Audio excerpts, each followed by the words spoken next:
Challenges definitely happen in the classroom, but it does not have to define you as a substitute teacher. Use these tips to help you when the unexpected challenges rise. So first, expect the unexpected. Definitely go in with a flexible mind and know that things do not go 100% accurate. This doesn't matter if it's substitute teaching, if it's your wedding, you as a female and you're married, things happened on your wedding day, right? Like for me, the flowers were late and I was like, oh my gosh, but it was like out of my control. So as a substitute teacher, going back to subbing, things like that happen and it's out of your control, but just know that it's not going to go 100% accurate like the lesson plan says. Have backup activities or emergency sub kit. That way you have something for when there's kids who finish in 5 minutes or if you have no lesson plan. And accept that surprises rise in teaching. This is not a reflection on your ability at all. So here are some common unexpected challenges that go on with the classroom. Disruptive behavior. With that, make sure that you just stay calm and neutral and never take it personal. That could be really hard, but don't take it personal. It's not you. Use different classroom management strategies like proximity, redirection, or silent signals, and definitely follow school protocols for bigger disruptions that happen within the classroom. No lesson plans. So sometimes this does happen. It could be that a teacher gets sick. It could be that, who knows, emergency comes up and they didn't get the lesson plan done. Use your survival kit. Get worksheets for the students to do, coloring, have games, something up your sleeve. That way you're set. You can get creative, look at different lesson plans that is on the desk and do something along those lines with it. That way they're like reviewing what they're doing in class anyways. You can even do a student-led activity. And definitely you can ask a nearby teacher if they have any materials or anything that you can do with the kids. Asking is for free, and a lot of the times they do have something. Or if you didn't have lesson plans and someone was supposed to print them off for you, sometimes that happens. Teachers are busy, so just ask. They'll get it to you. Student conflicts or emotional outbursts. Definitely stay composed, stay calm. Your calm is their calm. Remove the students. Now, remove the students if it's a thing where a kid is ransacking the room. Remove the kids who are not part of that. So like the rest of the students, and then get yourself out and close the door. Don't like leave, but because a lot of the doors have like those little rectangle things, kind of like my mirror, but like smaller, and you can like see the kid in there.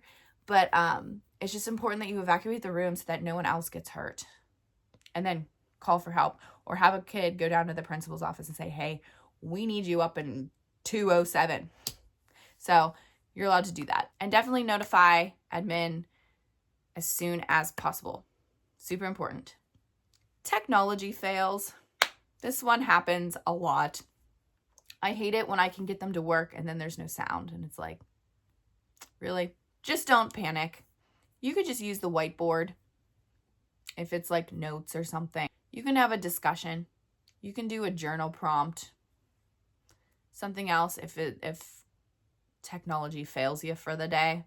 Ask the students for help. A lot of them are really good in this technology world these days that like, just like, wow, what did you even do? You know, they know. They know. So just ask. And definitely notify the staff who do IT. They had, in my building, they actually had an office and it was like connected to the library. And I was always there. I was like, hey, this computer doesn't work. Or, hey, why can't I do that? And I would call them sometimes and say, hey, like, I can't get this to work. Do you know why? And they would be like, oh, I'm coming right down. Like, they were very nice about it. So ask. Again, asking is for free. Here are some general strategies for handling challenges in the classroom. So breathe first, react second, and stay composed to keep control of the room. Use positive reinforcement to refocus the class. Use humor or transitions, but I would say use that appropriately. Know when to use humor and when not to use humor. And then be consistent with the rules and the consequences. So when do you involve administration? This one's super important. So it's important to know when to involve administration. I say this because one incident of a student talking, you don't need to call the office for that. Or a student who just pulled out their cell phone for 2 minutes. Or someone who said something weird. I don't know. But just know you can handle it on the spot. The ones that you cannot handle, more like safety concerns. If there's a threat, a student says something that's going to hurt another student, they might not do it, but I'm talking about the threat of hurting another student, hurting themselves, hurting you. That's when you call the guidance counselor, call administration, get them, let that kid know too, that was not appropriate, and you call. I've had that happen. I had a student, he had said, and I've had him several times. He was one, I think I talked about, he went out the window. It was a first floor thing. So he just was plop, and he was out the window. He was just this annoying class clown kid. And one day he came in, and he just was just and next thing you know, he said to his friend, yeah, I'm going to effing kill him or something like that. And he was mad. And I got up, and this is right after a shooting in the United States. And I was like, we do not say that. I pulled him in the hallway, and I was like, why did you just say that? And he's like, he didn't know what to say. And I was like, we don't talk that way. Right now, I went back in with him, and I looked because I knew his last name, and I said, go to your counselor. I didn't want to ask him who his counselor was because I didn't want him to lie. I said, I'm going to call him, and I'm calling the principal. Unacceptable. I can understand if you meant it in a way that maybe he called you out in front of your crush and you didn't want her to know. Who knows? But I was like, you don't say that. At this time of day, you don't say that. So we called and everything. He got investigated. Something ended up coming up, but because I took action, the school took action, and it got resolved. Okay. Back to it. Another one is repeated disrespect or refusal to do work. This one you can definitely call on.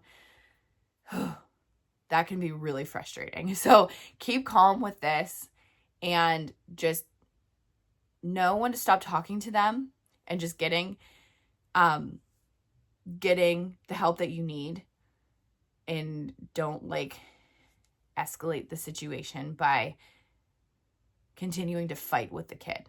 And then, of course, any situation that violates school policy or just makes you feel like you're unequipped to know what to do. This would be something like vaping. If you're in high school, probably already know about that. And I've been in several situations where I witnessed it, and I'm I had to call. I had a student who I told several times to the principal, hey, she's vaping. And she's yeah, didn't really know what to say or do. And I think it was because there were so many kids being just vaping and getting suspended. And so the one day she was doing it in class, and I ended up calling the student assistance person who happened to be my teacher when I was in middle school. So I was hey, can you come down and just catch this girl in the act? And he was oh my gosh, yes. So he came down, and I finally felt I was getting the help that I needed. Plus it was a school policy. You cannot have vapes in school. Yeah. So just know when to call the principal or for help in situations. Reflect and prepare for next time. Keep a journal of what happened and how you handled it, whether it's good or bad. Learn from that moment and don't label yourself by it. So I've talked several times about this. I've learned from every moment. I've had kids, and when I was in for family consumer science, they stole eggs and then they egged the bathroom. And first off, they didn't even tell me, like admin didn't even tell me that this happened, and these kids got suspended. So I was like, but instead of me like labeling myself for it or them judging me for it, I was able to be like, okay, this is what's happening. I will make sure that I don't have the eggs out, or like I'll put them down below so the kids don't feel the pressure of taking eggs. So stupid. But don't label yourself by the mistakes that you make. We all make them. Adjust your toolkit. What can you add to better prepare yourself for next time?